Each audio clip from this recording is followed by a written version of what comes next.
আসসালামু আলাইকুম ওয়া রাহমাতুল্লাহি ওয়া বারাকাতুহু।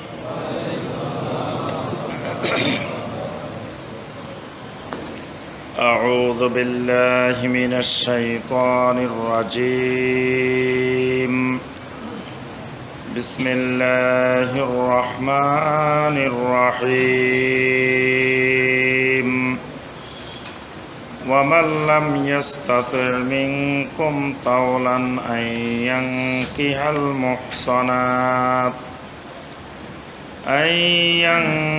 المحصنات المؤمنات فمما ملكت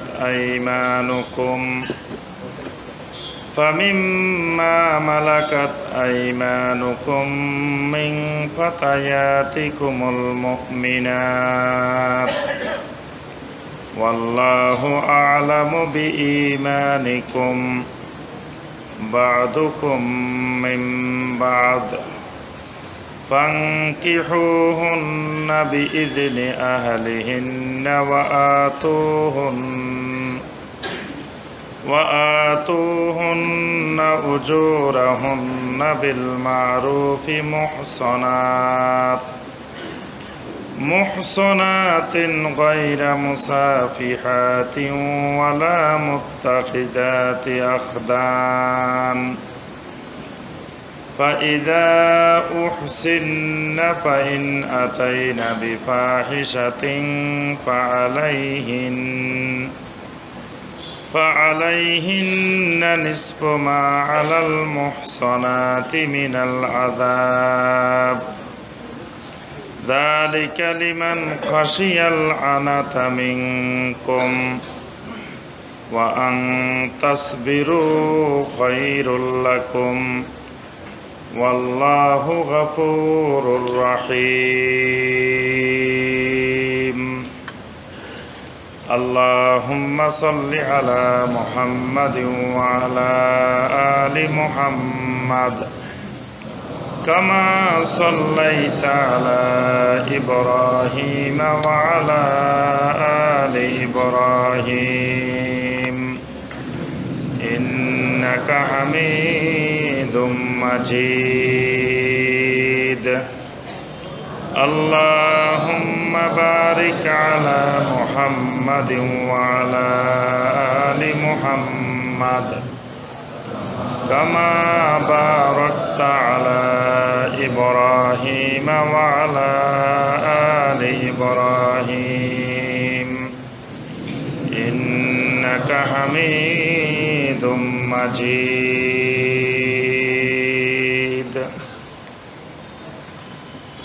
সম্মানিত উলামায়ে কেরাম, দিনদার মুত্তাকিন সালেহীন ভাই এবং বোনেরা, আল্লাহ রাব্বুল আলামিনের দরবারে কোটি কোটি শুকরিয়া যে মহান রাব্বুল আলামিন আমাদেরকে দীর্ঘ এক সপ্তাহ পরে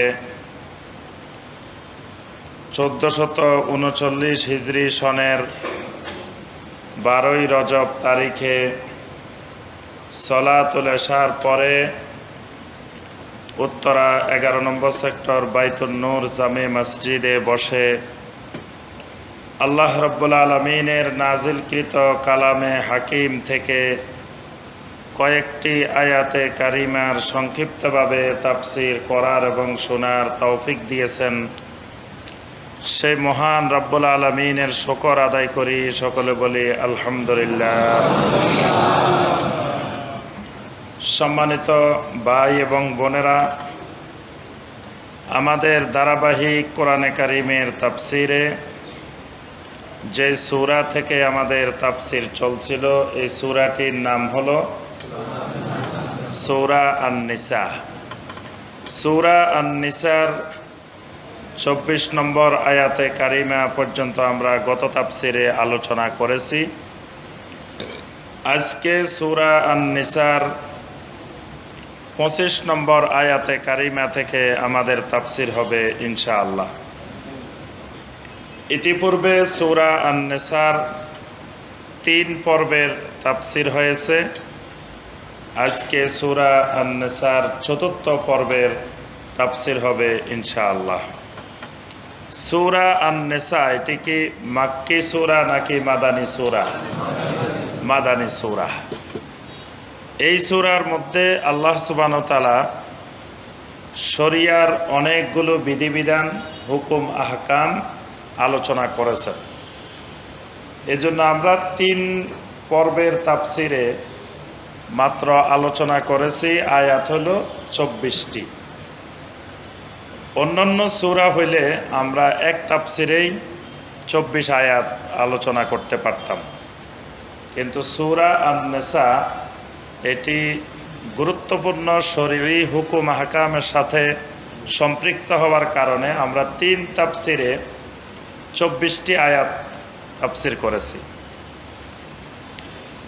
এই সূরার মধ্যে আল্লাহ সুবহানাহু ওয়া তাআলা পুরুষদের যেমন শরঈ বিধিবিধান আলোচনা করেছেন, নারীদের সম্পর্কে অনেকগুলো শরঈ বিধিবিধান এই সূরার মধ্যে আল্লাহ সুবহানাহু ওয়া তাআলা বর্ণনা করেছেন। এই জন্য এই সূরাটির নাম দিয়েছেন সূরা আন-নিসা, নারীদের সূরা, মহিলাদের সূরা। তো মহিলাদের হুকুম আহকাম এই সূরার মধ্যে বেশি।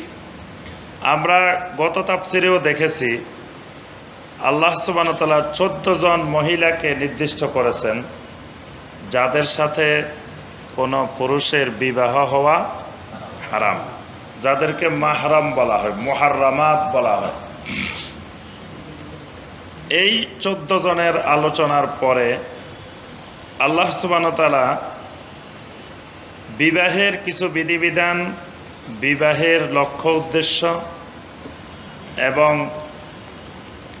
বিবাহে মোহর আদায়ের ব্যাপারে আল্লাহ সুবহানাহু ওয়া তাআলা 24 নম্বর আয়াতে কারিমার মধ্যে গুরুত্ব দিয়েছেন। এখন সমাজে এমন কিছু পুরুষ বা যুবক থাকতে পারে যারা মোহর আদায় করার মতো সামর্থ্য নেই। বর্তমানে তো বিপরীত অবস্থা, কিন্তু মুসলিম উম্মার এমন একটি সময় ছিল যে সময়ে যুবকেরা মোহর আদায় করতে পারত না। যুবকেরা মানুষের কাছে সাহায্য প্রার্থনা করত যে ভাই আমাকে একটু সহযোগিতা করেন, আমি বিবাহ করতে চাচ্ছি কিন্তু মোহরের জন্য বিবাহ করতে পারতেছি না। আজকের জামানায় উল্টা হয়ে গেছে, ছেলের বাবা কোথাও ভিক্ষা করতে আমরা দেখি না যে ভাইয়েরা আমার ছেলে বিয়ে দিতে পারতেছি না, মোহর আদায়ের মতো সামর্থ্য নেই, অলিমা করার সামর্থ্য নেই, তারপরে মেয়ের সাজসজ্জার জন্য এরকম আমার কাছে টাকা পয়সা নেই, আপনারা আমাকে আল্লাহর ওয়াস্তে সহযোগিতা করেন। এইরকম ছেলের বাবা বাংলাদেশে খুঁজে পাওয়া যায় না। সব জায়গায় দেখি আমরা মেয়ের বাবা, শুধু মেয়ে বিয়ে দিতে পারতেছে না, যে অভাবগ্রস্ত, যে আমাকে সহযোগিতা করেন। ইসলামী শরিয়ার আলোকে, কোরআন সুন্নাহর আলোকে মেয়ের বাবার একটা পয়সাও খরচ নেই। তো মেয়ের বাবা তো সাহায্য চাওয়ার কথাই না, কারণ মেয়ের বাবা সাহায্য চাইবে কেন? বরং মেয়ের বাবা আরও পাওয়ার সম্ভাবনা আছে, দেওয়া তো লাগবেই না, মেয়ের বাবা কিছু পাইতেও পারে। কারণ মেয়েকে যে মোহর দিবে, মেয়ে যদি সন্তুষ্ট চিত্তে কিছু তার বাবাকে দিয়ে দেয় তাহলে অসুবিধা নেই, তা বাবা আরও কিছু পাইতেও পারে। সেখানে উল্টো আমাদের সমাজে মেয়ের বাবা মানুষের কাছে হাত পাততেছে যে আমাকে সাহায্য করেন। অর্থাৎ ইসলাম থেকে কত দূর সরে গেলে, কত দূর বিচ্যুত হলে ওই সমাজের অবস্থা, ওই সমাজের চিত্রটা এইরকম দাঁড়ায় যে ছেলের বাবা সাহায্য চাইবে, তার পরিবর্তে মেয়ের বাবা সাহায্য চাইতেছে। ছেলে মোহর দিবে, তার পরিবর্তে ছেলে মোহর পাইতেছে। ছেলে এখন মোহর পায়, মানে যৌতুকের নামে মেয়েদের থেকে মোহর আদায় করে। মানে দিবে ছেলে, দেওয়ার কথা, ছেলে না দিয়ে মেয়ের বাবার থেকে উল্টা আদায় করতেছে। আবার আমরা এখন এটাকে হাদিয়া নাম দিছি, যে সম্মান, ছেলেকে সম্মান করেন। আমরা বিয়ের যখন কথাবার্তা বলি তখন বলি যে ছেলে মাস্টার্স ডিগ্রি পাস, আপনি ছেলেকে সম্মান করবেন না? তো ছেলের এত সম্মান, মেয়েটার কি সম্মান নাই? মনে হচ্ছে মেয়েটার কোনো সম্মানে নাই, সম্মান সব কার? ছেলেটার। এবং আমরা বলি ছেলেটাকে সম্মান করবেন। ওই দিন আমি ঠাকুরগাঁও গেলাম, তো ওই এলাকার ভাইয়েরা বলতেছিলেন যে এই এলাকায় বিয়ে করলে মোটর সাইকেল পাওয়া যায়, এবং যে যত বেশি শিক্ষিত, যার ডিগ্রি যত বেশি, মোটর সাইকেলের মানও হইব তত বেশি। যদি ছেলে ইন্টার পাস হয় তাহলে একরকমের পাবে, যদি ডিগ্রি পাস হয় আরও ভালো মানের পাবে, যদি মাস্টার্স হয় আরও ভালো মানের, যদি পিএইচডি হতো তাহলে আরও উপরের মানের। তাহলে ওই সিস্টেমে করে নিছে, মানে অমুসলিমদের মতো, মুশরিকদের মতো সিস্টেমে করে নেওয়া হয়ে গেছে যে এইভাবে সম্মান করতে হবে। কিন্তু প্রকৃত ইসলামের অনুসারী যারা থাকবে তাদের মধ্যে এরকম পরিস্থিতি সৃষ্টি হতে পারে যে ছেলে মোহর দিতে পারতেছে না, মোহরের কারণে বিয়ে করতে পারতেছে না। এই জন্য যে সকল বিয়ে শাদীর মধ্যে এরকম উল্টা মেয়ের বাবাকে মোহর আদায় করতে হয়, মেয়ের বাবাকে যৌতুক দিতে হয়, এই সকল বিয়ে শাদীর সাথে যদি আমরাও সন্তুষ্ট চিত্তে সম্পৃক্ত থাকি, আমরাও যাই খেয়ে আসি ওই বাড়িতে, এর জন্য গুনার কিছু অংশ আমাদেরও হবে। এবং মেয়ের বাবা ঋণ করে, গরু বিক্রি করে, গাড়ি বিক্রি করে, বিভিন্ন কিছু বিক্রি করে আমাদেরকে পোলাও, কোরমা, বিরিয়ানি রান্না করে খাওয়ায়। আমরা খাই আর আসার সময় বলি যে আজকের রোস্টটা ভালো হয় নাই, লবণ একটু বেশি হয়েছে, অথবা ঝাল একটু বেশি হয়েছে। মানে ওই লোকের কি কষ্ট, মানে লোকটা কত কষ্ট করে ঋণ করে বাধ্য হয়ে আমাদেরকে খাওয়াইছেন। 300 লোক, 500 লোক, 1000 লোক খাওয়াইতে বাধ্য করছি। আমরা তো খেয়েছি ভালো করে, খেয়ে আবার আসার সময় সমালোচনা করতেছি, অথচ ওই লোকটার কলিজা ফেটে যাচ্ছে যে এই যে এতগুলো টাকা ঋণ হইল, এইগুলো সে পরিশোধ করবে কিভাবে, এই চিন্তায় তার ভিতরের অবস্থা কিন্তু খুব খারাপ। আর আমরা ওই লোকটার খেয়ে আবার সমালোচনাও করতেছি যে এটা ভালো হয় নাই, এটা এরকম হয়েছে, এটা এমনি হলে আরও ভালো হইতো। এই যে আনন্দের ডেকুর তুলতেছি, এটার গুনাহের অংশীদার আমরাও আছি। এসব বিয়ে শাদীর মধ্যে অংশগ্রহণ করলে গুনাহগার আমরাও হব। এজন্য আমরা একজন আরেকজনকে দাওয়ার কাজ করতে হবে, তাবলীগের কাজ করতে হবে, একজন আরেকজনকে বুঝাইতে হবে যে ভাই এই কাজগুলো ইসলামে নাই, এগুলো ইসলাম বিরোধী কাজ, কোরআন সুন্নাহ বিরোধী কাজ, এগুলো থেকে সরে আসেন। কারণ দুনিয়াতে অল্প কয়দিন সময়, এরপরে আখিরাতের অনন্তকাল। এইভাবে দাওয়া এবং তাবলীগের কাজ আমাদেরকে চালাতে হবে। আল্লাহ পাক আমাদেরকে তৌফিক দান করুন।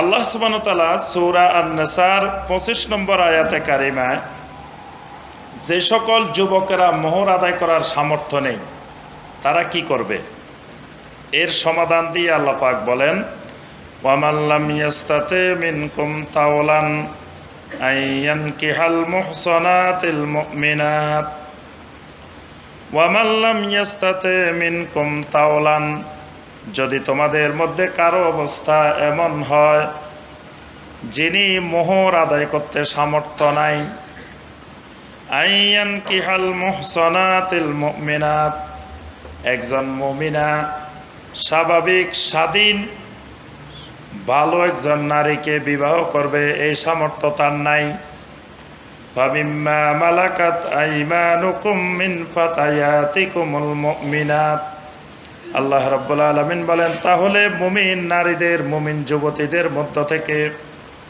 যারা তোমাদের অধীনস্থ দাসী রয়েছে তাদেরকে তোমরা বিবাহ করতে পারো। মানে একজন স্বাধীন নারী বিয়ে করার জন্য যে ধরনের মোহর দরকার, এইরকম মোহর আদায় করতে সামর্থ্য নেই। আল্লাহ পাক বলতেছেন তাহলে তোমাদের জন্য ইখতিয়ার দেওয়া হলো তোমরা দাসীদেরকে, তোমাদের অধীনস্থ দাসীদেরকেও বিবাহ করতে পারো।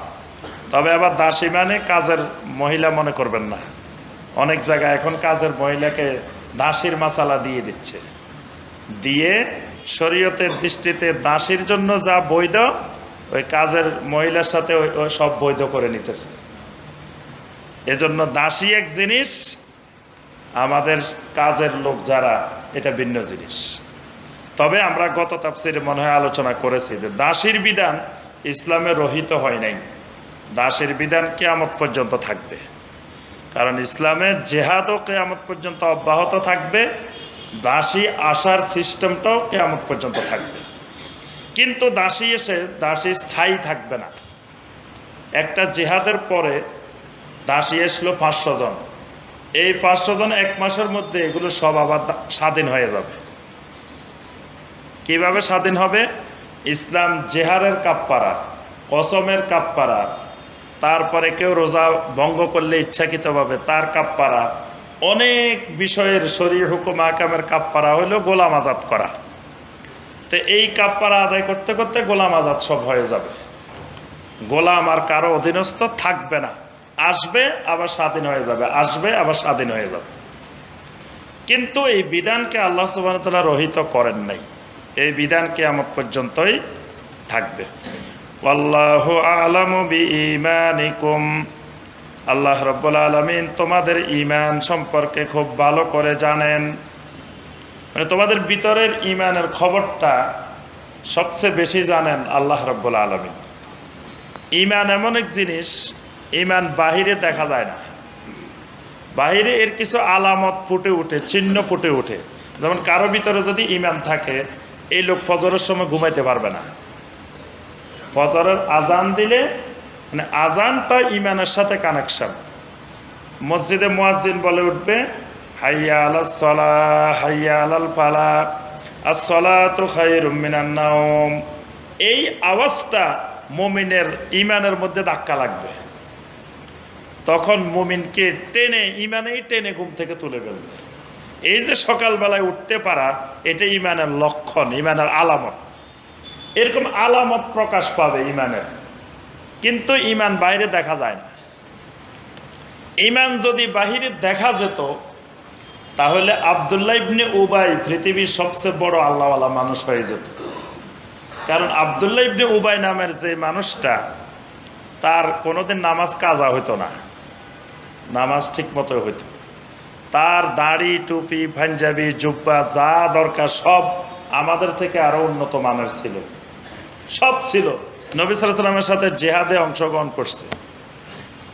এরপরে নবী সাল্লাল্লাহু আলাইহি ওয়াসাল্লামের চাচা হামজা রাদিয়াল্লাহু তাআলা আনহু শহীদ হওয়ার পরে, উনি অনেক লম্বা মানুষ, ওনাকে দাফন করার মতো কোনো কাপড় পাচ্ছিলেন না।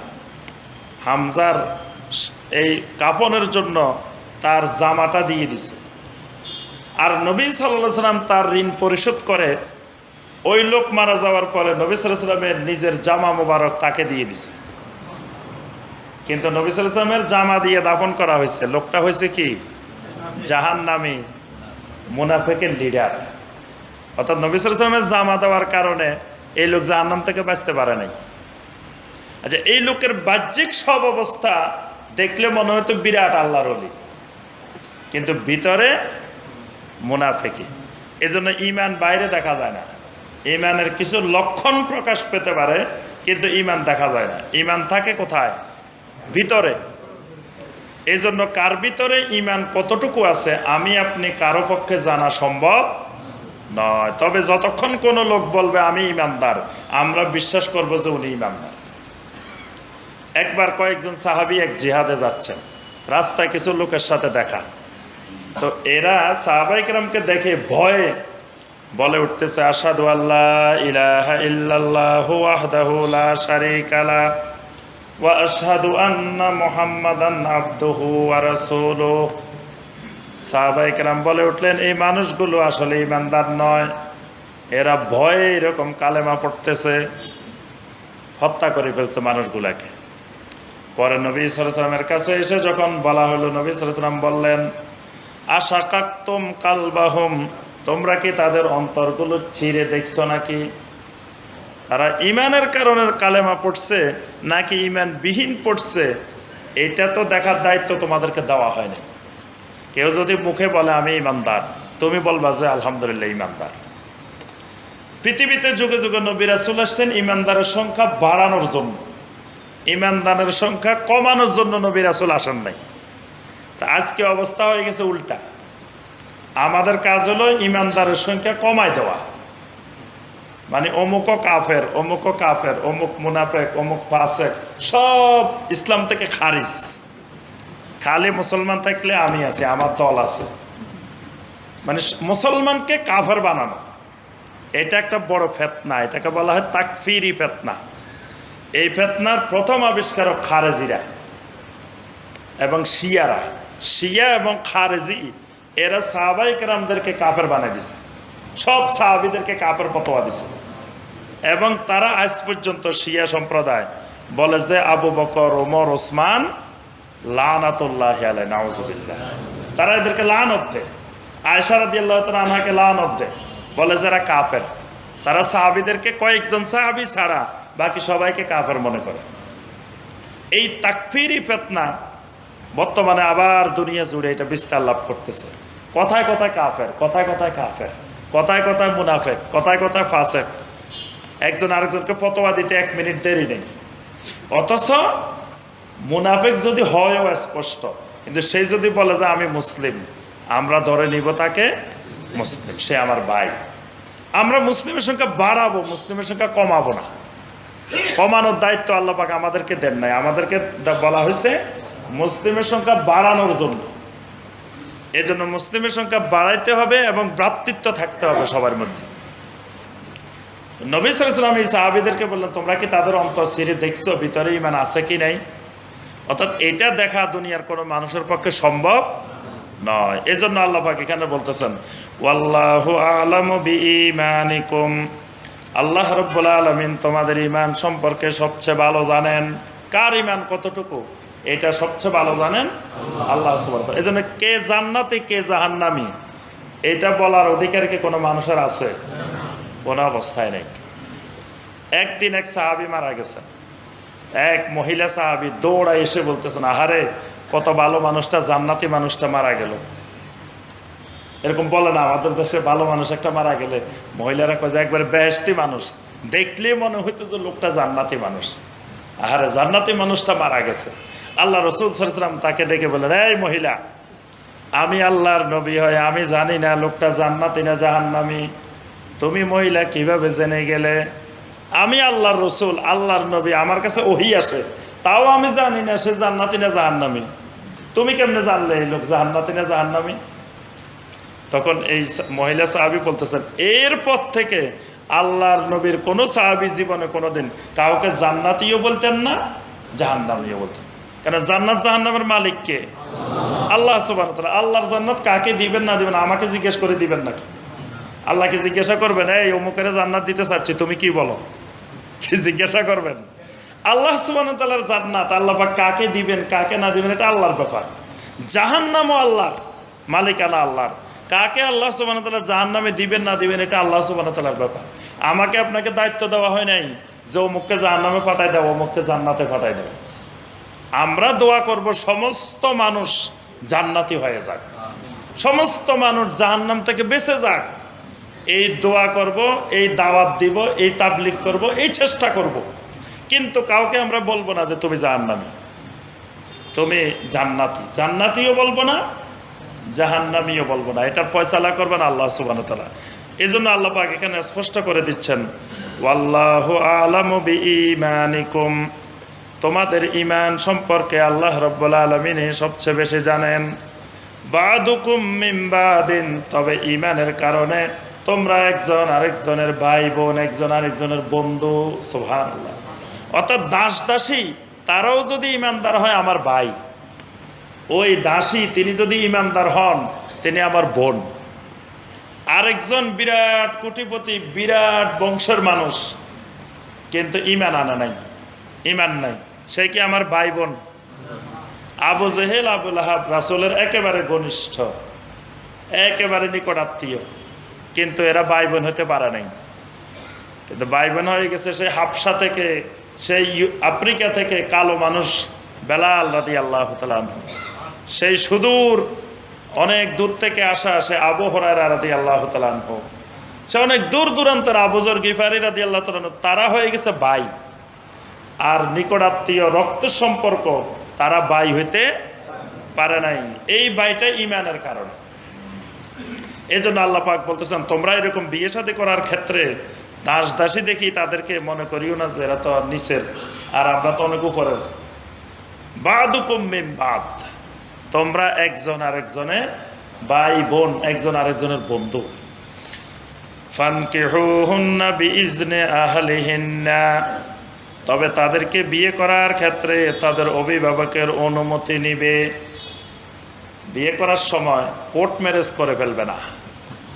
বর্তমানে এটা বেড়ে গেছে, মা বাবার পারমিশন নাই, অনুমতি নাই, কোর্টে যায় বিয়ে করে ফেলতেছে।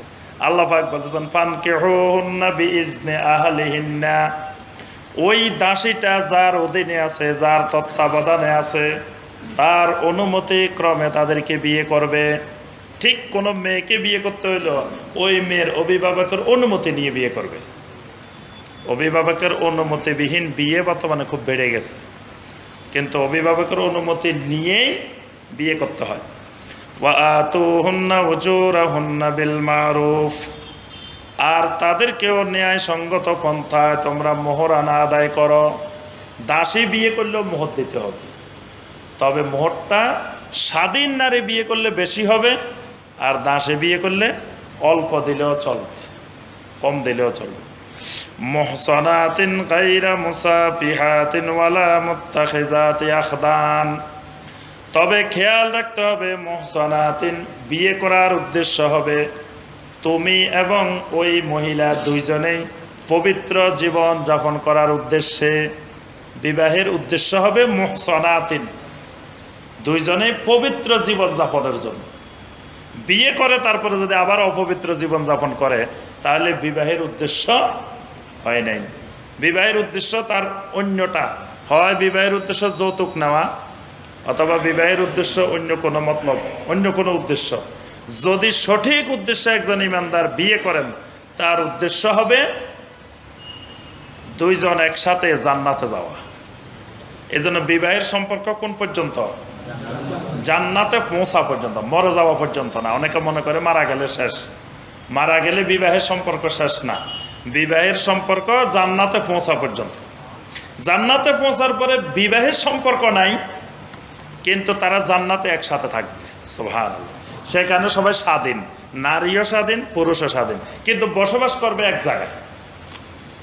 সেখানে বৈবাহিক এই বন্ধন যে দুনিয়াতে স্বামীর আনুগত্য করতে হয়, জান্নাতেও মহিলা স্বামীর আনুগত্য করা জরুরি না।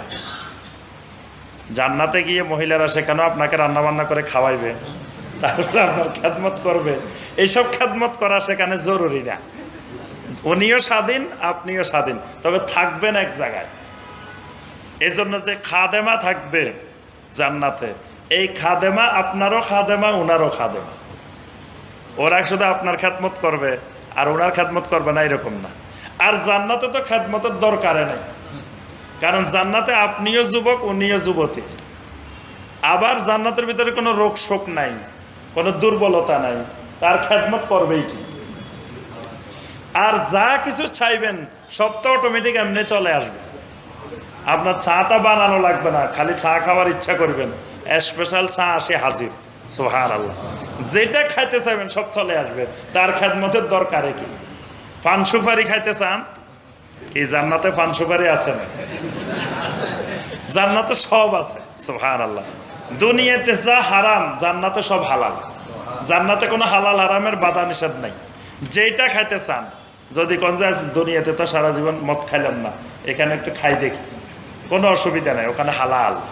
দুনিয়ার জন্য এসব শরীয়তের বিধিবিধান, কিন্তু জান্নাতের ভিতরে কোনো শরীয়তের বাধা নিষেধ নাই, ওখানে সব হালাল। এখানে আল্লাহ পাক বলতেছেন মুহসানাতিন, এই জন্য বিবাহের উদ্দেশ্যটা হবে পবিত্র জীবন যাপনের জন্য। গায়রা মুসাফিহাতিন ওয়ালা মুত্তাখিযাতি আখদান। গায়রা মুসাফিহাত, সাময়িক কিছু মজা উপভোগ করার জন্য বিয়ে নয়। যে ইচ্ছা করলো যে প্রতি 2 বছর অন্তর অন্তর একটা কর্ম, 2 বছর একজন বিয়ে করলাম, 2 বছর পরে তালাক দিয়ে দিলাম, আবার 2 বছর পরে আরেকটা, আবার 3 বছর পরে আরেকটা, মানে নতুন নতুন স্ত্রীর মজা গ্রহণ করবে। আল্লাহ পাক বলতেছেন গায়রা মুসাফিহাতিন, এইরকম মজা উপভোগ করার জন্য বিয়ের উদ্দেশ্য নয়। ওয়ালা মুত্তাখিযাতি আখদান, এবং লুকিয়ে লুকিয়ে অপকর্ম করার জন্যও না।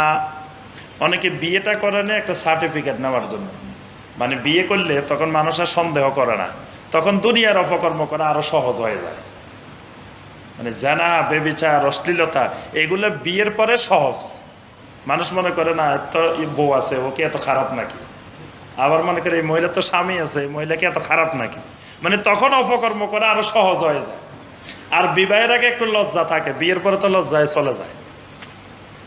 এই জন্য আল্লাহ পাক বলতেছেন ওয়ালা মুত্তাখিযাতি আখদান, আবার গোপনে গোপনে অপকর্ম করার উদ্দেশ্যেও তোমাদের বিবাহ নয়। ফাইজা উহসিন্না ফাইন আতাইনা বিফাহিশাতিন ফাআলাইহিন্না নিসফু মা আলাল মুহসানাতি মিনাল আযাব। পবিত্র জীবন যাপনের উদ্দেশ্যে বিবাহ করার পরে যদি স্ত্রী কোনো অশ্লীল কর্মকাণ্ডের সাথে লিপ্ত হয়ে যায়, ওই দাসী যদি কোনো অশ্লীল কর্মকাণ্ডের সাথে লিপ্ত হয়, জানা বেবিচার করে, ফাআলাইহিন্না নিসফু মা আলাল মুহসানাতি মিনাল আযাব, তাহলে স্বাধীন নারীদেরকে যে শাস্তি দেওয়া হবে তার অর্ধেক শাস্তি তাকে দেওয়া হবে। ঠিক মোহরও এরকম, স্বাধীন নারীদেরকে যে পরিমাণ মোহর আল্লাহ পাক বলছেন যে এদেরকে কম দিলেও হবে। ঠিক একজন স্বাধীন নারী যদি জানা করে তাহলে তাকে যে শাস্তিটা দেওয়া হবে তার অর্ধেক শাস্তি ওই দাসীকে দেওয়া হবে। যালিকা লিমান খাশিয়াল আনাতা মিনকুম, এই শরীয়তের বিধিবিধান শুধুমাত্র তাদের জন্য যারা অপকর্মে লিপ্ত হওয়াকে, তাকওয়ার বাদ ভেঙে যাওয়ার যারা আশঙ্কা করে, মানে যারা মনে করে বিয়ে না করে থাকলে আমার তাকওয়ার বাঁধ ভেঙে যেতে পারে, তার থেকে যেহেতু স্বাধীন নারী বিবাহ করতে পারতেছি না তো দাসী করেনি, তাও আমি পবিত্র জীবন যাপন করতে পারবো। বিবাহ যদি না করি তা আমার অপবিত্র জীবনের দিকে হাত বাড়ানোর সম্ভাবনা আছে। এবং যারা আল্লাহর বিধিবিধানকে সম্মান করে তাদের জন্য শরীয়ত, যারা আল্লাহর বিধিবিধানের সম্মান করে না তাদের জন্য কি শরীয়ত?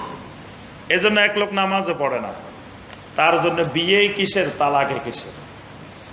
কারণ যিনি ঈমান আনছেন, ঈমান আনার পরে সবচেয়ে বড় ইবাদত কি? নামাজ, সালাত। তো যে সালাতে পড়ে না তার কাছে শরীয়তের অন্য বিধানের কি কোনো গুরুত্ব আছে নাকি? অনেকে মাঝে মাঝে নামাজ পড়ে না, এমন এমন মাসালার জন্য আসে, খুব হাস্যকর বিষয়। একদিন আমার কাছে এক মাসালা আসছে যে স্ত্রী স্বামীকে আব্বা ডাকছে আর স্বামী স্ত্রীকে আম্মা ডাকছে, দুইজনে দুইজনকে ডাকছে, কেউ কাউকে কম ডাকে নাই। বলছে যে তুই, স্ত্রী বলছে তুমি আমার বাবা, তোমার আমাকে, তোমার সাথে আমার তালাক। বলছে তুমি আমার মা, তোমার সাথে আমার কোনো সম্পর্ক নাই। এখন এদের ব্যাপারে কি শরীয়তের মাসালা? তা আমি জিজ্ঞাসা করলাম আচ্ছা এরা দুইজনে নামাজ পড়ে কিনা? কয় না, কোনো নামাজ কালমা পড়ে না। তা আমি বললাম যে তারা নামাজে পড়ে না, তারা আব্বা বললে কি, চাচা বললে কি, জ্যাঠা বললে কি, এরা যা মনে চায় তাই বলতে পারে, কোনো অসুবিধা নেই। কারণ আল্লাহর বিধান, শরীয়তের বিধান তাদের জন্য যারা আল্লাহর শরীয়ত মেনে চলতে চায়, যারা আল্লাহ সুবহানাহু ওয়া তাআলাকে ভয় করে। তো তাদের অন্তরে যদি আল্লাহ সুবহানাহু ওয়া তাআলার ভয় থাকতো তারা তো আগে নামাজও পড়তো। তো যারা এত বড় নাফরমানি করতে পারে, যে নামাজের ব্যাপারে সরাসরি জাহান্নামের কথা আসছে, যেই নামাজের সাথে ঈমানের সরাসরি সম্পর্ক, তো সেইটাই যারা ছেড়ে দিতে পারে তাদের আব্বা বলাই কি, আম্মা বলাই কি, তালাকে কি, বিয়ে কি? এজন্য আল্লাহ পাক এখানে স্পষ্ট করে দিয়েছেন যালিকা লিমান খাশিয়াল আনাতা মিনকুম, এই সকল বিধিবিধান হলো ওইসব মানুষের জন্য যারা আল্লাহ রাব্বুল আলামিনকে ভয় করে এবং তাকওয়া ভেঙ্গে যেতে পারে, কোনো আল্লাহর নাফরমানিতে লিপ্ত হতে পারে এই আশঙ্কায় থাকে। ওয়া আন তাসবিরু খায়রুল লাকুম, রাব্বুল আলামিন বলেন তবে হে যুবকেরা যদি সবর ধরে থাকতে পারো এটা তোমাদের জন্য অনেক বেশি কল্যাণকর। সুবহানাল্লাহ। অর্থাৎ বিবাহের পূর্ব পর্যন্ত, তোমার মোহর সংগ্রহ হওয়া পর্যন্ত, কারণ মোহর তো হবে কয়দিন পরে, হয়তো এখন নাই, কিন্তু তুমি কিছু চাকরি বাকরি করলে, ব্যবসা বাণিজ্য করলে মোহর তো হবে। এই যে 2-3 বছর বিলম্ব হবে, এই পর্যন্ত যদি সবর করে থাকতে পারো এটা খায়রুল লাকুম, তোমাদের জন্য অনেক বেশি কল্যাণকর। ওয়াল্লাহু গাফুরুর রাহিম। দেখেন এই লম্বা কথা বলছেন, আয়াতটা কিন্তু খুব লম্বা, এক আয়াত 25 নম্বর আয়াত সব কথা বলে সর্বশেষে এসে আল্লাহ পাকের দুইটা পরিচয় দিয়েছেন, ওয়াল্লাহু গাফুরুর রাহিম। আল্লাহ রাব্বুল আলামিন হলেন গাফুর এবং রাহিম। যেই জায়গায় যেই পরিচয়টা আল্লাহর দেওয়া দরকার সেই জায়গায় আল্লাহ পাক সেই পরিচয়টাই দেন। এখানে গাফুরুর রাহিমের পরিচয় দিচ্ছেন। গাফুরুর রাহিমের পরিচয় কেন? এই সকল বিধিবিধান পালনের ক্ষেত্রে যদি কিছু ভুল ত্রুটি হয়ে যায় এবং বিবাহ করা পর্যন্ত যদি সরাসরি জানায় লিপ্ত হয় নাই, কিন্তু মাঝে মধ্যে মনের দিক থেকে খারাপ লাগছে, কোনো জায়গায় মন একটু খারাপ হয়ে গেছে, কোনো জায়গায় গিয়ে একটু চোখের জানা হয়ে গেছে, কোনো জায়গায় গিয়ে একটু মনের জানা হয়ে গেছে, এরকম অসংখ্য ভুল ত্রুটি এখানে হইতে পারে। এজন্য আল্লাহ পাক বলছেন যে যা হয়ে যাবে এটা মনে রাখবা যে আল্লাহু গাফুরুর রাহিম। সুবহানাল্লাহ, এই কথাটা আল্লাহ পাক শোনাই দিয়েছেন যে গাফুরুর রাহিম আমি আল্লাহ, এটা মনে রাখবা। এক লোক সহিহ আল বুখারীর হাদিস আসছে, এক লোক মারা যাওয়ার সময় সন্তানদেরকে বলতেছে যে শোনো বাবারা, যে আমি মারা গেলে প্রথমে আমাকে জ্বালাই ফেলবা, আগুনে জ্বালাই ফেলবা, জ্বালানোর পরে আমার ছাই যেগুলা থাকবে এগুলা লই যাই নদীতে সাগরে বাসায় দিবা, এরকম করে ফেলবা। এখন তারে করে ফেলছে এরকম, সন্তানকে যেভাবে ওসিয়ত করছে এইভাবে করে দেওয়া হয়েছে। আল্লাহ পাক আবার সব কিছু একত্রিত করে সামনে নিয়ে আসছে। এখন সে থরথর করে কাঁপতেছে। আল্লাহ সুবহানাহু ওয়া তাআলা জিজ্ঞাসা করতেছেন, এই তুমি এরকম নির্দেশ দিছো কেন, সন্তানদেরকে এরকম ওসিয়ত করছো কেন? বলতেছেন রাব্বুল আলামিন আপনার ভয়ে, যে আমি এত আপনার নাফরমানি করছি যে যদি আপনি আমাকে পান তাহলে আমাকে যে কি শাস্তি দিবেন, এই ভয়ে আমি সন্তানদেরকে বলছি যে আমাকে জ্বালাই ছাইগুলা পর্যন্ত ফালাই দিবা যাতে আল্লাহ খুঁজে না পায়। আল্লাহ সুবহানাহু ওয়া তাআলা তখন বলতেছেন শোনো, এই যে আমার ভয়টা তোমার ভিতরে ঢুকছে এজন্য আমি আল্লাহ তোমাকে মাফ করে দিলাম। যে আল্লাহর ভয় তার ভিতরে ঢুকছে, আল্লাহর ভয়ে সে পালানোর চেষ্টা করতেছে, কিন্তু আল্লাহর ভয়কে সে পালাতে পারবে। এই জন্য আল্লাহ সুবহানাহু ওয়া তাআলা এখানে শুনে দিয়েছেন ওয়াল্লাহু গাফুরুর রাহিম। আল্লাহ হলেন গাফুরুর রাহিম। বান্দা তুমি যত গুনাহ করে ফেলো আল্লাহ রাব্বুল আলামিনের কাছে তওবা করলে আল্লাহ পাক সব মাফ করে দিবেন। সুবহানাল্লাহ। ইউরিদুল্লাহু লিয়ুবাইয়িনা লাকুম ওয়া ইয়াহদিয়াকুম সুনানাল্লাযীনা মিন ক্বাবলিকুম। আল্লাহ রাব্বুল আলামিন চান লিয়ুবাইয়িনা লাকুম, তোমাদের সামনে শরীয়তের সমস্ত বিধিবিধানকে বয়ান করে দিবেন। বয়ান করা মানে স্পষ্ট করে দেওয়া, ব্যাখ্যা করে দেওয়া। আমরা বলি না হুজুর এখন বয়ান করবেন, বয়ান করবেন মানে শরীয়তের হুকুম আকাম আল্লাহর কোরআন স্পষ্ট করে দিবেন, ব্যাখ্যা করে দিবেন। আল্লাহ পাক চান যে বান্দা যাতে সহজে শরীয়তের বিধিবিধান পালন করতে পারে, এজন্য লিয়ুবাইয়িনা লাকুম আল্লাহ পাক সহজভাবে ব্যাখ্যা করে দেন। ওয়াইয়াহদিয়াকুম সুনানাল্লাযীনা মিন ক্বাবলিকুম, তোমাদের পূর্ববর্তী যারা ছিলেন, যারা দ্বীনের উপরে সিরাতে মুস্তাকিমের উপরে চলার কারণে নিয়ামত প্রাপ্ত হয়েছিলেন, তাদের সুন্নাত, তাদের তরিকা, তাদের রাস্তার দিকে আল্লাহ তোমাদেরকে রাস্তা দেখাই দেন। সুবহানাল্লাহ। ওয়ায়াতুবা আলাইকুম, আর এই ক্ষেত্রে কোনো ভুল ত্রুটি হয়ে গেলে আল্লাহ রাব্বুল আলামিন তোমাদের তওবা কবুল করেন। সুবহানাল্লাহ। ওয়াল্লাহু আলিমুন হাকিম। দেখেন আগের আয়াতে পরিচয় দিচ্ছেন আল্লাহু গাফুরুর রাহিম, এই আয়াতে পরিচয় দিচ্ছেন আল্লাহু আলিমুন হাকিম। কারণ তুমি যেই ভুলটা করে ফেলো, যেই নাফরমানিটা করো, কেন করছো, কোন পরিস্থিতিতে করছো, কিভাবে করছো, এই ব্যাপারে আল্লাহ রাব্বুল আলামিন আলিম, আল্লাহ পাক সব কিছু জানেন।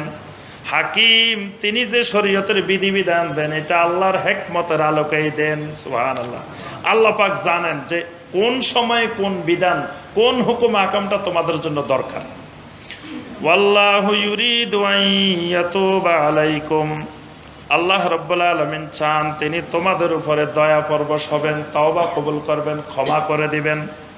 ওয়া ইউরিদুল্লাযীনা ইয়াত্তাবিউনাশ শাহাওয়াতি আন তামিলু মাইলান আযীমা, আর যে সকল মানুষেরা তাদের শাহওয়াতের অনুসরণ করে, প্রবৃত্তির অনুসরণ করে, এই মানুষগুলো চায় তোমাদেরকে হেদায়েতের রাস্তা থেকে, সঠিক রাস্তা থেকে অনেক দূরে নিক্ষেপ করতে।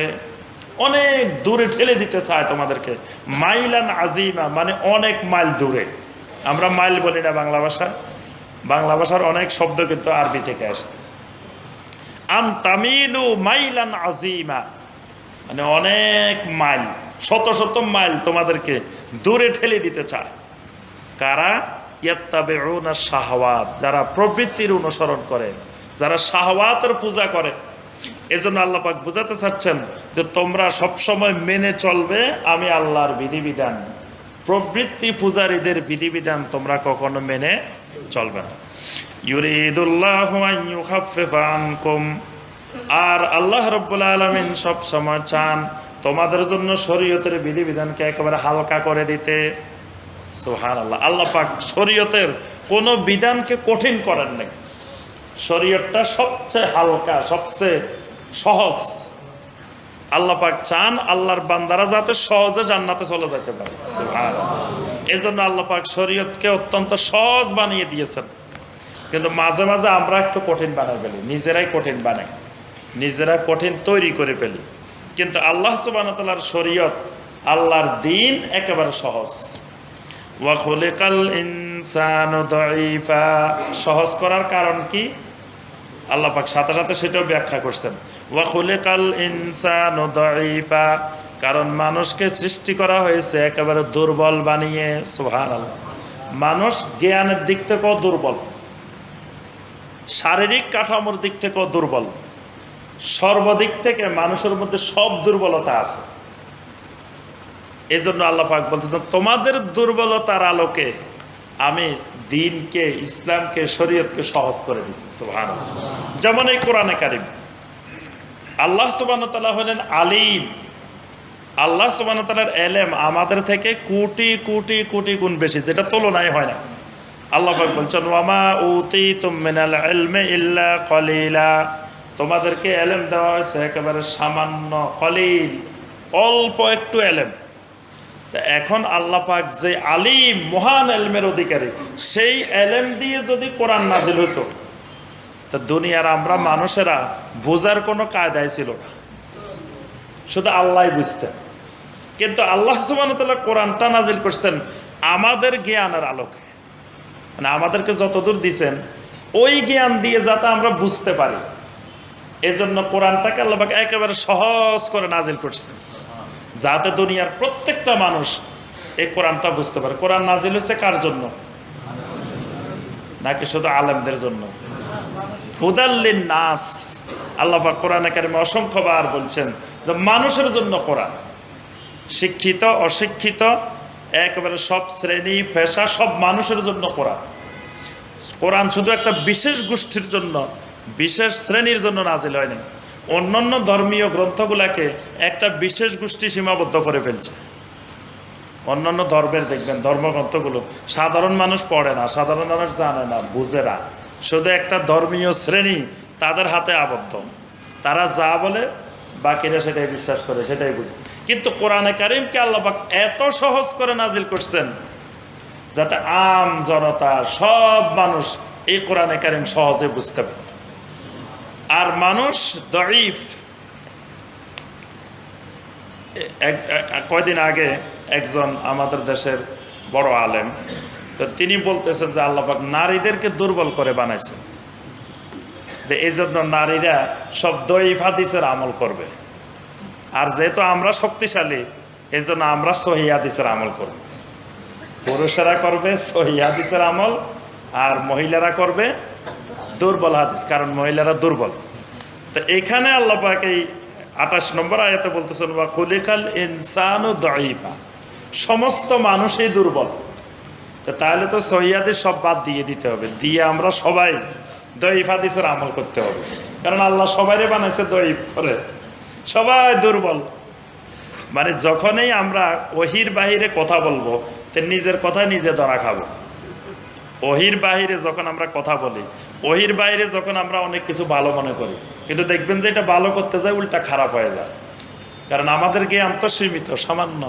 আর এখানে আল্লাহ পাক যে কথা বলছেন এটা মহান এলমের আলোকে, মহান হেকমতের আলোকে আল্লাহ পাক কথা বলছেন। ইয়া আইয়ুহাল্লাযীনা আমানু লা তাকুলু আমওয়ালাকুম বাইনাকুম বিল বাতিল। এরপরে আল্লাহ সুবহানাহু ওয়া তাআলা হালাল রিজিকের ব্যাপারে কিছু নির্দেশনা দিচ্ছেন।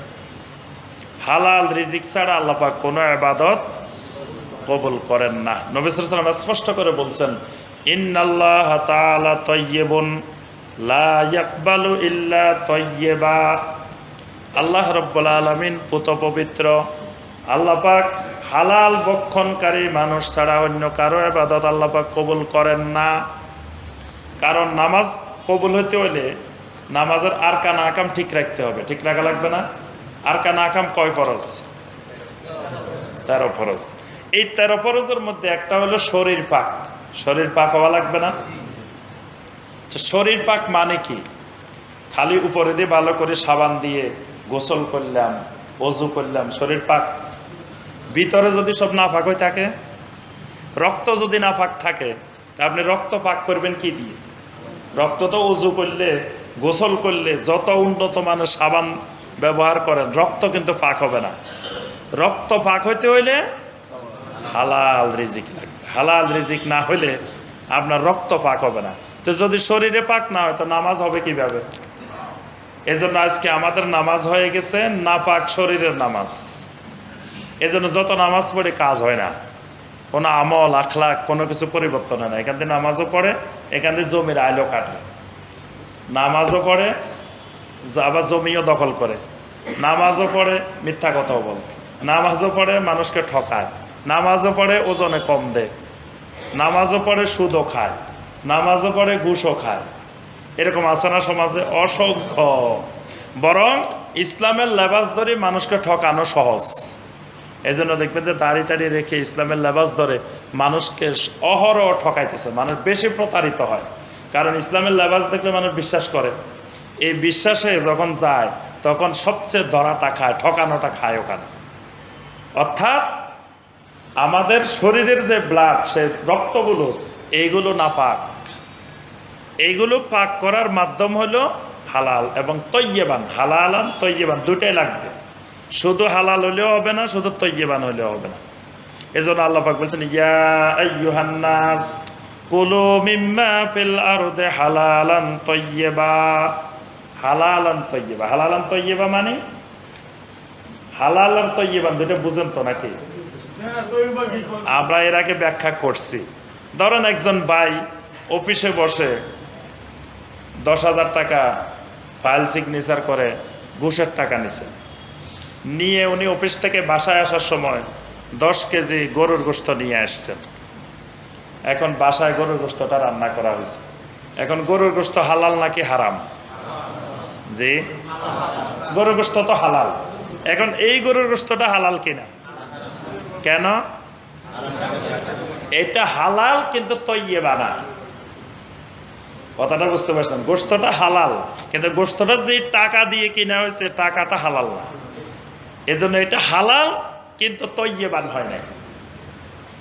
এটাকে বলা হয়েছে, আল্লাহ পাক বলছেন হালালান তৈয়বা, মানে ওই জিনিসটাও হালাল হইতে হবে, আবার ওই টাকাটাও যেই বিনিময়ে কিনে আনছে ওইটাও হালাল হইতে হবে। আবার আরেকটা, আমার টাকা একেবারে হালাল কিন্তু আমি কিছু মদ কিনে আনছি, টাকাটা কিন্তু খুব হালাল, হালাল টাকা দিয়ে কিনছে, তাহলে ওইটা জিনিসটা তৈয়বান না কিন্তু আবার টাকাটা হালাল। এই জন্য আল্লাহ পাক দুইটা শর্ত দিয়েছেন, হালালান তৈয়বান। অনেক সময় দেখবেন এরকম সুদের টাকা দিয়ে, ঘুষের টাকা দিয়ে এরকম খাবার বানানো হয়েছে।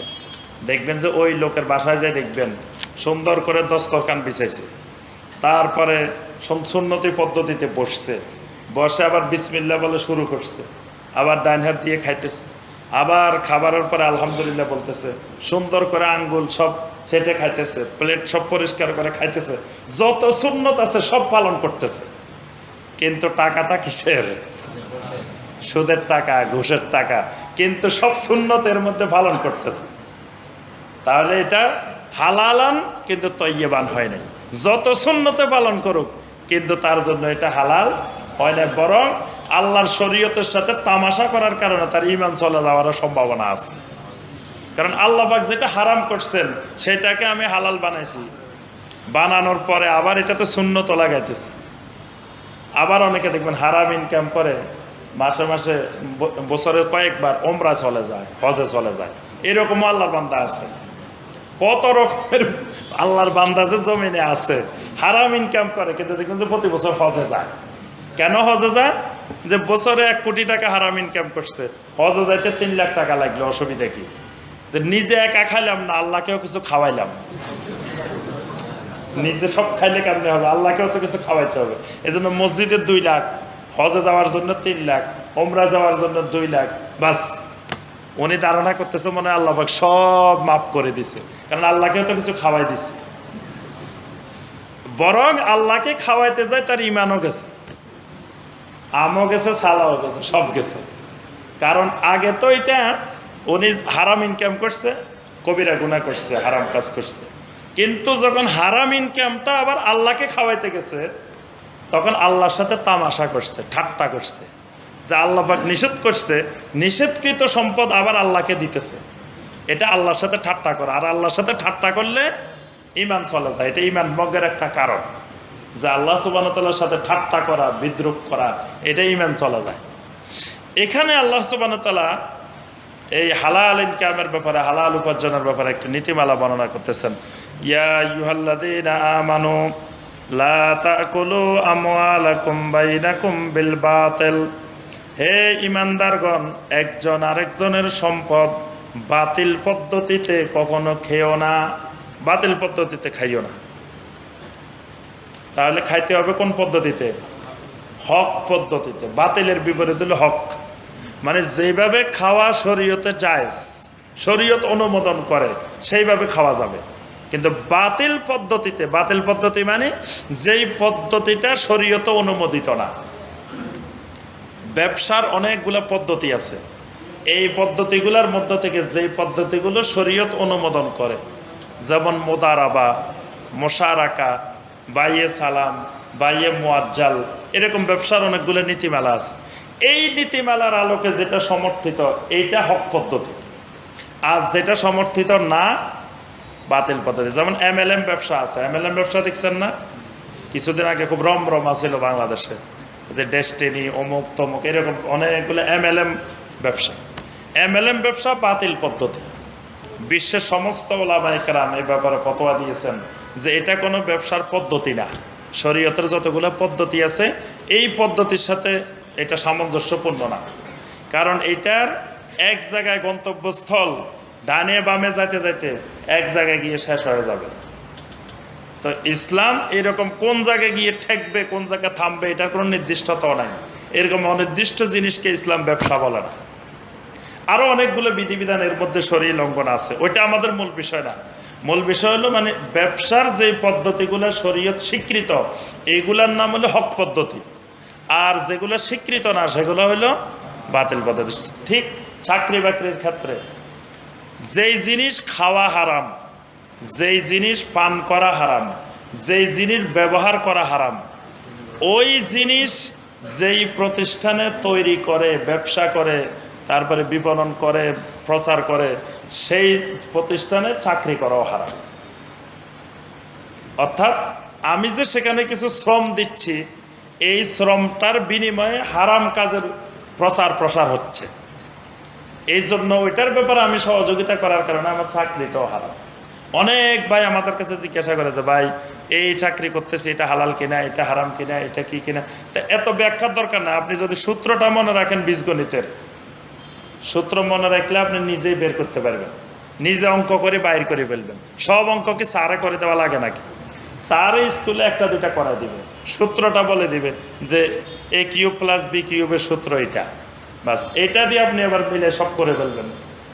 যে জিনিস খাওয়া হারাম, যে জিনিস পান করা হারাম, যে জিনিস ব্যবহার করা হারাম, এই জিনিসের যত প্রতিষ্ঠান আছে, যত ফ্যাক্টরি আছে, যত কারখানা আছে, যত কিছু আছে, এখানে শ্রম দেওয়া, শ্রমের বিনিময়ে টাকা নেওয়া। যদি বলেন যে তারা করতেছে, আমি তো কিছু করতেছি না, আমি শ্রম দিতেছি আর টাকা নিতেছি, এই আমি একজন মুমিনের শ্রম সব জায়গায় বিনিয়োগ করা যাবে না। মুমিনের শ্রমের কিন্তু অনেক দাম আছে। মুমিনের শ্রম দিয়ে সুদের জায়গায় সুদের প্রসার ঘটবে, এটা মুমিনের জায়গায় শ্রম দিবে না। মুমিনের শ্রম দিয়ে হারাম জিনিস উৎপাদন হবে, মুমিন সেখানে শ্রম দিবে না, কারণ মুমিনের এই শ্রমের বিনিময়ে জান্নাত পাবে। সুবহানাল্লাহ। এজন্য মুমিন যে কোনো জায়গায় শ্রম বিনিয়োগ করে না, মুমিন হালাল নিশ্চিত না হলে সেখানে শ্রম দেয় না মুমিন। এজন্য কোনো বাতিল পদ্ধতিতে কোনো সম্পদ বক্ষণ করা যাবে না। ইল্লা আন তাকুনা তিজারাতান আন তারাদিম মিনকুম, তবে ওই ব্যবসার মাধ্যমে তোমরা সম্পদ উপার্জন করতে পারো, আন তারাদিম মিনকুম, যেটি তোমাদের পরস্পরের সম্মতির ভিত্তিতে। সম্মতির ভিত্তিতে মানে শরীয়ত সমর্থন করে, আবার একজন আরেকজনের থেকে জোর করে না।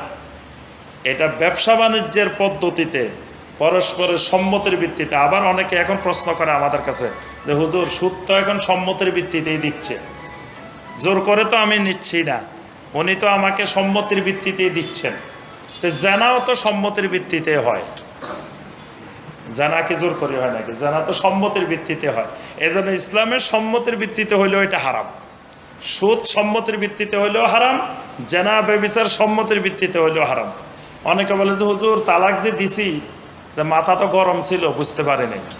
তোর তালাক তো মাথা গরমেই হইব, ঠান্ডা মাথাকে তালাক হইব নাকি? তালাক তো হবে গরম গরম, তালাক কি ঠান্ডা হবে নাকি? ঠান্ডা হইলে তো তালাকে হইতো না। তো রাগের মাথায় দিবেন নাকি আপনি ঠান্ডা মাথায় দিবেন নাকি? তো রাগের মাথায় দিচ্ছেন, কি হয়েছে? রাগের মাথায় মানুষ একজন মেরে ফেললে মানুষ এটা মারা যেত না? রাগের মাথায় গাছ একটা কেটে ফেলছেন, গাছ এটা কাটা যাবে না? তো রাগের মাথায় তালাক দিচ্ছেন, তালাক হবে না কেন? মানে অজুহাত খোঁজে কোনোভাবে এটা জায়েজ করা যায় কিনা, এই জন্য খালি রাগের মাথায় দিচ্ছে। সবাই বলে যে রাগের মাথায় দিছে। তা আপনি এত রাগ করে দুনিয়ার আর কিছু পাইলেন না, খালি তালাক পাইছেন। আল্লাহ পাকের জন্য বলতেছেন আন তারাদিম মিনকুম, এই ব্যবসাটা শরিয়া সম্মত এবং পরস্পরের সন্তুষ্টির ভিত্তিতে। ওয়ালা তাকতুলু আনফুসাকুম, খবরদার নিজেরা নিজেদেরকে হত্যা করিও না। এটা আরেক শরীয়তের গুরুত্বপূর্ণ মাসালা। আল্লাহ পাক বলতেছেন নিজেরা নিজেদেরকে হত্যা করিও না। নিজেরা নিজেদেরকে হত্যা করা কেমন? যেমন আত্মহত্যা। আত্মহত্যার সকল পদ্ধতি ইসলামে হারাম, আত্মহত্যা করা যাবে না, এটা হারাম। এবং জেহাদের ময়দানেও আত্মহত্যা করা যাবে না। এই যে বিভিন্ন জায়গায় পৃথিবীর আত্মঘাতে বোমা হামলা চালায়, যে নিজে বোমা বেঁধে গিয়ে নিজে মারা গেল, আরো কয়েকজন মেরে ফেললো, এই মৃত্যু ইসলাম সমর্থন করে না, এটা জেহাদের পদ্ধতি না। এই যে বোমা বেঁধে নিজে যায় মারা গেল, সে আত্মহত্যা করছে, সে হারাম কাজ করছে। এবং অন্যদেরকে হত্যা করছে, সেটাও সে হারাম কাজ করছে। মানুষ হত্যাকারী, মানুষ হত্যাকারী সাথে সাথে নিজেকেও হত্যাকারী। আল্লাহ বলছেন ওয়ালা তাকতুলু আনফুসাকুম, খবরদার নিজেদেরকে নিজেরা কখনো হত্যা করিও না। আবার এই শরীরের মালিক কে বলেন তো দেখি? নাকি আমরা? সুতরাং এই শরীর আমাদের কাছে আল্লাহ সুবহানাহু ওয়া তাআলা আমানত রাখছে। এখন এই শরীরে যেটা খাইলে ক্ষতি হবে, ডাক্তার বলে দিছে তো খবরদার আপনি এটা খাবেন না, এটা খাইলে আপনার রোগ বেড়ে যাবে, তারপরে আপনি জোর করে খাইতেছেন, যা হওয়ার হইব আল্লাহ করব। আপনি শুনতেছেন না, আপনি নিজেকে নিজে হত্যা করতেছেন, এটাও গুনাহের কাজ। আল্লাহ পাক আপনাকে দায়িত্ব দেয় নাই যে নিজেকে নিজে হত্যা করার। দুনিয়ার সব চিকিৎসক বলতেছে ধূমপান করলে আপনার ক্যান্সার হইতে পারে, হার্ট অ্যাটাক হইতে পারে, তারপরে ব্রেন স্ট্রোক হইতে পারে, কত সমস্যার কথা বলতেছে, ছবি দিয়ে দিচ্ছে সব সিগারেটের উপরে, প্যাকেটের উপরে। সারা দুনিয়া বলতেছে এটা হারাম, এটার মধ্যে কোনো উপকারিতা নাই, এটার এই বিরাট বিরাট ক্ষতি। তারপরে আপনি জোর করে খাইবেন। এটা খাওয়ার কারণে যদি রোগ হয়, আপনি নিজেকে নিজে হত্যাকারী, আপনি নিজেকে মৃত্যুর দিকে ঠেলে দিচ্ছেন, রোগের দিকে ঠেলে দিচ্ছেন। এটার জন্য আপনি দায়ী, এটার জন্য মানে শরীরের ক্ষতি করার দায় দায়িত্ব আপনার। এই জন্য শরীরের কোনো ক্ষতি করা এটা মুমিনের জন্য হারাম। শরীরটা আমার আপনার মালিকানা নয়, এটার মালিকানা আল্লাহ সুবহানাহু ওয়া তাআলা। এই জন্য যে মারা যাওয়ার পরে চক্ষু দেওয়া যাবে কিনা, মরণোত্তর চক্ষু, এটা নিয়ে সারা দুনিয়ার ফকিদের মধ্যে এখনো একতলাপ আছে। কেউ কেউ বলছেন যে দেওয়া যাবে, কিন্তু অধিকাংশের মত হলে এটা দেওয়া যাবে না। কারণ কেন দেওয়া যাবে না? কারণ এই শরীরের মালিক আমি না, আমি আরেকজনকে দিয়ে দিব কিভাবে? এই শরীরের মালিককে আল্লাহ সুবহানাহু ওয়া তাআলা। আল্লাহ পাক যা যা আমাকে অঙ্গ প্রত্যঙ্গ দিয়েছেন, এইগুলা নিয়ে কবরে যাইতে হবে। তবে এর আগে যদি দাঁত পড়ে যায়, অনেক মহিলা দেখেছে গ্রামে দাঁত এগুলো রাখি দিয়ে আবার কয় কবরে যাওয়ার সময় দাঁত এগুলো কবরে দিয়ে আসবে। এইগুলা রাখার দরকার নাই, কবরে দাঁত নেওয়া দরকার না, দাঁত পড়ে গেছে আপনি ফেলে দিবেন। কিন্তু যেগুলা আছে শরীরের মধ্যে এইগুলা আপনি সাথে করে নিয়ে যেতে হবে, কারণ এই শরীর আপনার নিজের মালিকানা না, এটা আল্লাহর মালিকানা। আল্লাহর মালিকানা শরীর আল্লাহর কাছে চলে যাবে। এই জন্য একজন মানুষ মারা যাওয়ার পরে তাকে দাফন কাফন করা বাকিদের উপরে কি ফরজ। এই জন্যই ফরজ যে আল্লাহর আমানতটা এইভাবে নষ্ট হইতে দেওয়া যাবে না। আল্লাহর আমানত আল্লাহর কাছে ফেরত দিতে হবে। এই জন্য কবরে নিয়ে তাকে দাফন করতে হবে। এই জন্য যত রকমের খাবারে মানুষের শরীরের জন্য ক্ষতিকর, এই আয়াতের মাধ্যমে সব খাবার হারাম। অনেকে আবার বলে হুজুর কেউ কেউ তো মাকরু বলছেন, আবার হারাম বলতেছেন কেন? অনেকে বলে ধূমপান তো মাকরু। তো মাকরু মানে মনে করে যে সামান্য গুনাহ, তো মাকরু করলে অসুবিধা কি? মাকরু মানে সামান্য গুনাহ না, মানে আমরা মাকরুটাই বুঝি নাই। মাকরু মানে অপছন্দনীয়। অপছন্দনীয় মানে যেটা আল্লাহ পাক পছন্দ করেন না, আল্লাহ রাসূল সাল্লাল্লাহু আলাইহি ওয়াসাল্লাম পছন্দ করেন না, সেইটা পূর্বেকার যুগের ফুকাহায়ে কেরাম হারাম বলতেন না, এটাকে মাকরু বলতেন। মানে যদি ইমাম আবু হানিফা রাহমাতুল্লাহ আলাইহি বলেন যে এটা মাকরু, তার অর্থ হলো এটা হারামেরও বেশি। মানে ওনারা ওই যুগের আইম্মায়ে কেরাম ওনারা হারাম শব্দটা উচ্চারণ করতেন না, ওনারা বলতেন যে এটা মাকরু। কারণ হাদিসের মধ্যে নবী সাল্লাল্লাহু আলাইহি ওয়াসাল্লাম বলছেন কুরিহা লাকুম, তিনটা জিনিসের কথা বলছেন যে কুরিহা লাকুম, তোমাদের জন্য অপছন্দনীয় করা হলো, তিনটাই হারাম। কিন্তু নবী সাল্লাল্লাহু আলাইহি ওয়াসাল্লাম পরিভাষাটা ব্যবহার করছেন কুরিহা লাকুম। তো এই জন্য ইমাম আবু হানিফা রহমতুল্লাহ আলাইহি, ইমাম শাফি রহমতুল্লাহ আলাইহি, ইমাম মালিক রহমতুল্লাহ আলাইহি ওনারা সরাসরি হারাম শব্দটা উচ্চারণ করতেন না, বলতেন যে এটা মাকরু। ইমাম বুখারী রাহিমাহুল্লাহ হাদিস সংগ্রহ করতে গিয়ে দেখছেন যে এই যে লোকের থেকে হাদিস আনতে গেছেন এই লোক ডাহা মিথ্যাবাদী, কিন্তু উনি মিথ্যাবাদী জীবনে কাউকে বলেন নাই। উনি বলতেন যে এই রাবির ব্যাপারে কিছু কথা আছে, বাস। ইমাম বুখারী রাহিমাহুল্লাহ যদি বলেন যে এই রাবির ব্যাপারে কিছু কথা আছে, বুঝতে হবে যে এটা বড় মিথ্যাবাদী। কিন্তু ইমাম বুখারী রাহিমাহুল্লাহ মিথ্যাবাদী বলেন নাই। পূর্বেকার ইমামেরা পৃথিবীর কোনো মানুষকে মিথ্যাবাদী বলতেন না, স্পষ্ট দেখতেছেন এটা মিথ্যাবাদী, তাও মিথ্যাবাদী বলতেন না। মানে এই পরিভাষাগুলোই ব্যবহার করতেন না। কাউকে মুনাফিক বলতেন না, কাউকে ফাসিক বলতেন না, কাউকে মিথ্যাবাদী বলতেন না, কাউকে বেদাতি বলতেন না, কাউকে মুশরিক বলতেন না। কোনো মানুষকে এই পরিভাষাগুলো ব্যবহার করতেন না। মানবতার প্রতি সম্মান দেখাইতেন তারা। আজকে আমাদের সে সম্মান উঠে গেছে, আমরা একজন আরেকজনের ডাইরেক্ট কাফের, মানে আর নিচের কিছু না, একবারে ডাইরেক্ট, মানে আমার মতের সাথে না মিললে একেবারে ডাইরেক্ট কাফের, ডাইরেক্ট জাহান্নামী, আর মাঝখানে কিছু নাই। এই জন্য এই কথাগুলো মানে ওই পূর্বেকার যুগের আইম্মায়ে কেরাম মাকরু বলছেন। তার অর্থ মাকরু মানে এটা খাওয়া যাবে তা না, মাকরু মানে হারাম। এরকম অনেক জিনিস আছে, যেমন দাড়ি রাখা আমরা আগে শুনতাম যে সুন্নত, তো অনেকে মনে করে যে কত সুন্নত পালন করি না, আর এটা একটা না করলে অসুবিধা কি? সুন্নত তো অনেক সুন্নত চলে যাচ্ছে না, তো এইটা একটা সুন্নত, অসুবিধা কি? আসলে এই সুন্নতে আমরা বুঝি নাই। সুন্নত একটা হলো হাদিসের সুন্নত, আর একটা হলো ফিকহের সুন্নত। হাদিসের সুন্নত মানে নবী সাল্লাল্লাহু আলাইহি ওয়াসাল্লামের পুরা জীবন আদর্শটাই সুন্নত। সেখানে ফরজও সুন্নত, ওয়াজিবও সুন্নত, সুন্নতে মুআক্কাদাও সুন্নত, সুন্নতে জায়েদাও সুন্নত, মুস্তাহাবও সুন্নত, নফলও সুন্নত। ফিকহের ক্ষেত্রে এসে ওই সুন্নতটা ভাগ হয়ে গেছে, কোনোটা ফরজে আইন, কোনোটা ফরজে কিফায়া, কোনোটা ওয়াজিব, কোনোটা সুন্নতে মুআক্কাদা, কোনোটা সুন্নতে জায়েদা, কোনোটা মুস্তাহাব, কোনোটা নফল। ফিকহের ক্ষেত্রে দাড়ি রাখা ওয়াজিব, কবিরা গুনাহ হবে না রাখলে, এটা হাদিসের ক্ষেত্রে সুন্নত। কিন্তু অনেকে মনে করে যে এটা তো সুন্নত, সুন্নতও ঠিক আছে কথাটা, ওয়াজিবও ঠিক আছে, কিন্তু একটা হাদিসের সুন্নত আর একটা ফিকহের ওয়াজিব। এরকম অনেকগুলো বিষয় আছে, মাকরু আর হারাম। এরকম ওই ইমামদের মাকরু মানে মনে করবেন হারাম। এই জন্য হানাফি মাযহাবের নীতিমালা হলো যে মতলক মাকরু যদি বলা থাকে, সাধারণ মাকরু বলা থাকে, এটা মাকরুয়ে তাহরিমি হবে, মানে হারামের কাছাকাছি।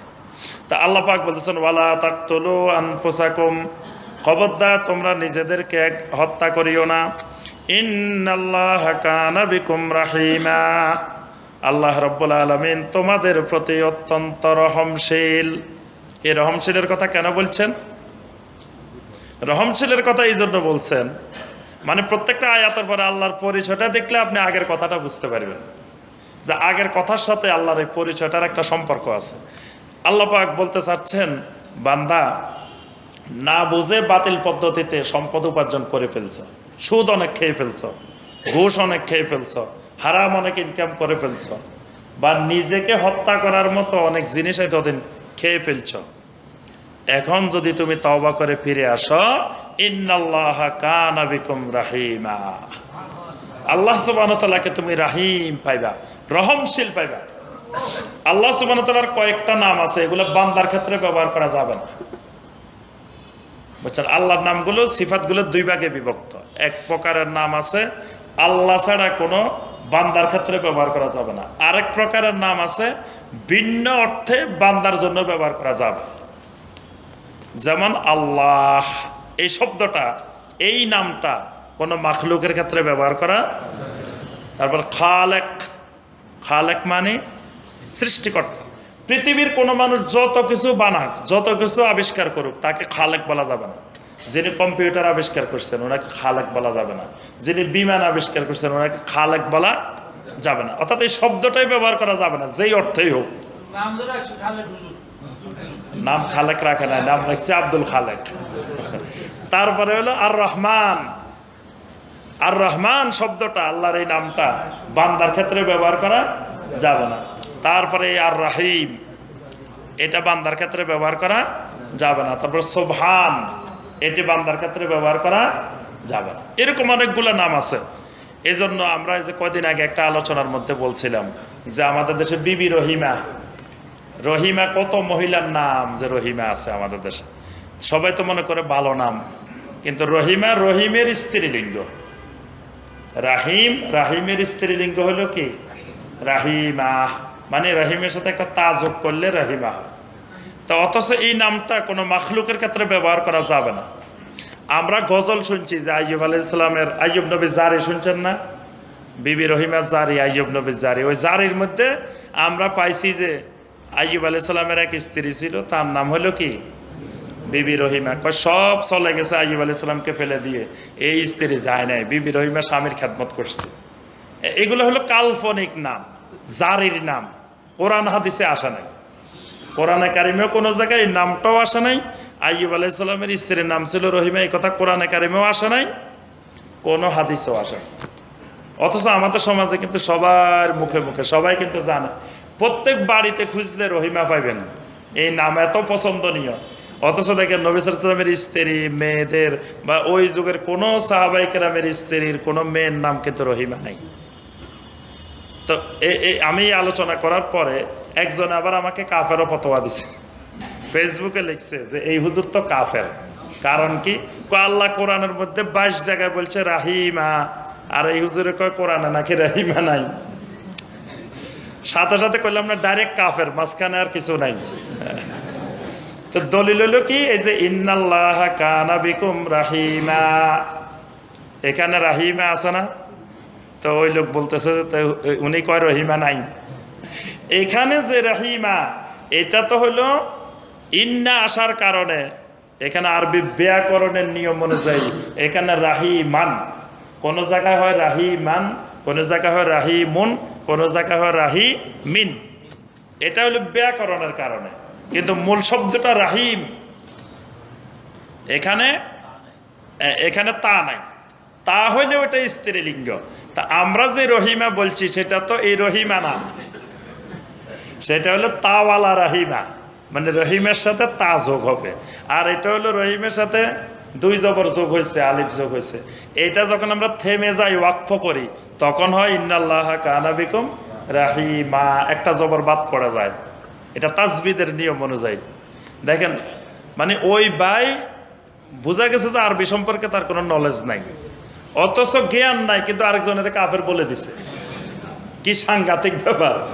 মানে কাফের বলাটা কত সহজ হয়ে গেছে, অথচ কাফের বলা কত মারাত্মক। নবী সাল্লাল্লাহু আলাইহি ওয়াসাল্লাম বলছেন, কেউ যদি কাউকে কাফের বলে, এই যাকে কাফের বলা হয়েছে তিনি যদি কাফের না হন, তো যিনি বলছেন এটা তার দিকে ফিরে আসবে এবং সে কাফের হয়ে মারা যাবে, তাহলে এটা কত মারাত্মক জিনিস। আমি একজনকে এমনি কাফের বলে দিলাম, তো উনি যদি কাফের না হয় তা আমি কাফের হয়ে মারা যাব। এই জন্য এই শব্দগুলো উচ্চারণ করার ক্ষেত্রে খুবই সতর্ক সাবধান থাকা উচিত। আর উনি বুঝেই নাই, মানে আরবি সম্পর্কে জ্ঞানে নাই, ওই কথাটা শুনেই তো বুঝে গেছে তার জ্ঞান কতটুকু, অথচ তিনি আরেকজনকে ফতোয়া দিয়ে দিচ্ছেন, কাফের বলে দিচ্ছেন। আল্লাহ পাক আমাদের সবাইকে হেফাজত করুন। আল্লাহ পাক এরপরে বলতেছেন, ওয়া ইয়াফআল যালিকা উদওয়ানা ওয়া যুলমান ফাসাওফা নুসলিহি নারা। যে সমস্ত মানুষ সীমা লঙ্ঘন করে, জুলুম করে, এই সকল কাজকর্ম করে ফেলবে, ফাসাওফা নুসলিহি নারা, তাদেরকে অতি শীঘ্রই জাহান্নামে নিক্ষেপ করব। ওয়া কানা যালিকা আলাল্লাহি ইয়াসীরা, আর এই জাহান্নামে নিক্ষেপ করা আল্লাহ রাব্বুল আলামিনের জন্য অত্যন্ত সহজ। মনে করবে না এটা অনেক কঠিন কাজ, এটা আল্লাহ সুবহানাহু ওয়া তাআলার জন্য অনেক সহজ। কারণ হলো কাফেররা মনে করতো যে মানুষ মাটি দেওয়ার পরে মাটির সাথে মিশে গেছে সব কিছু, তাকে আবার কিভাবে জীবিত করা হবে, আবার কিভাবে জাহান্নামে দেওয়া হবে, এগুলো তো অসম্ভব। তা আল্লাহ পাক অন্যান্য জায়গায় বলছেন যে তোমরা তো আগে তোমাদের অস্তিত্বই ছিল না, তো তোমাদের যখন অস্তিত্বই ছিল না তোমাদেরকে বানাইছি, তা এখন তো যেখানে কবর দেওয়া হয়েছে এখানে তো তোমার অস্তিত্ব আছে, শরীরটা সব ওখানে মাটির সাথে মিশে আছে। তো যে সময় তুমি ছিলাই না ওইটা যদি আল্লাহ পাক বানাইতে পারেন, তো এখানে যখন তোমার বডির ধ্বংস অবশেষ আছে, তো এখান থেকে বানানো তো আরো সহজ। কিন্তু কাফেররা এই জিনিসটা মাথায় আসতো না, তারা বলতো যে না, আর নতুন করে তৈরি করা সম্ভব না। আল্লাহ পাক বলছেন, ওয়া কানা যালিকা আলাল্লাহি ইয়াসীরা, এটা আল্লাহর পক্ষে অত্যন্ত সহজ, এটা কঠিন কিছু না। আল্লাহ সুবহানাহু ওয়া তাআলা আমাদের সবাইকে কোরআনে কারিমের এই আয়াতগুলোর আলোকে আমল করার তৌফিক দান করুন।